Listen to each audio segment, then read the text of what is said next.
ته د تیارو دنیا کې ورکه یاره وحید مروت صاحب ته د تیارو دنیا کې ورکه یاره ته په ملا باندې داغ مه لګوه مننه شعرونه عرض دي په سپین سبا باندې داغ مه لګوه په سپین سبا باندې داغ مه لګوه بلکې هیڅ چا باندې داغ مه لګوه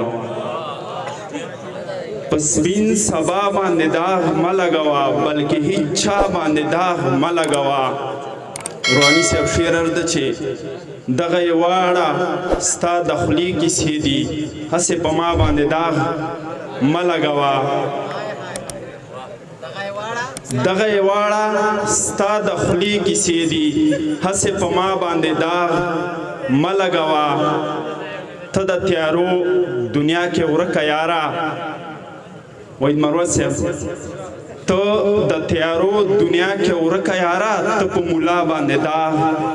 مه لګوه مننه ته د تیارو دنیا کې ورکه یاره ته په ملا باندې داغ مه لګوه زید کشمیروال صاحب شعر عرض ده چې ته د مجنون نه ناخبر سړیه ته په لیلا باندې داغ مه لګوه ته د مجنون نه ناخبر سړیه ته په لیلا باندې داغ مه لګوه احسان صاحب شعر عرض ده چې میرا مینو زړونه مه سوځوه میرا ښکلا باندې داغ مه لګوه غزل عرض ده چې د یار در د زما تواک زما منزل دی خیام صاحب د یار در د زما تواک زما منزل دی کډه بار میکړه ورزما توکل دی چې څه کرے آبری بی دا متل دی چې عمل د لارې مل دی چې څه کرے آبری بی دا متل دی چې عمل د لارې مل دی چې د یار کوڅې ته پټ پټ مې وردرومې اجاز صاحب چې د یار کوڅې ته پټ پټ مې وردرومې ای رقیبه جوړ راغلی دی اجل دی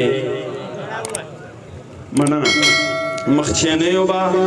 الله رضا کولا اوس خو هر یوه ښېګړه په بدل دی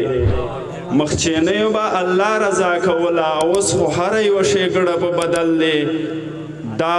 لافي نه ده زما دا حقیقت دی خیام مروت صاحب دا لافي نه ده زما دا حقیقت دی چې جانان مې ټولو ښکلو کې اول دی دا لافي نه ده زما دا حقیقت دی چې جانان مې ټولو ښکلو کې اول دی نن یو داسې کس غزل ډیمانډ کړی پښتون صاحب نن یو داسې کس غزل ډیمانډ کړی چې په خپله مکمل غزل دی نن یو داسې کس غزل ډیمانډ کړی چې په خپله مکمل غزل دی وحید مروت صاحب ته شعر ډالۍ چې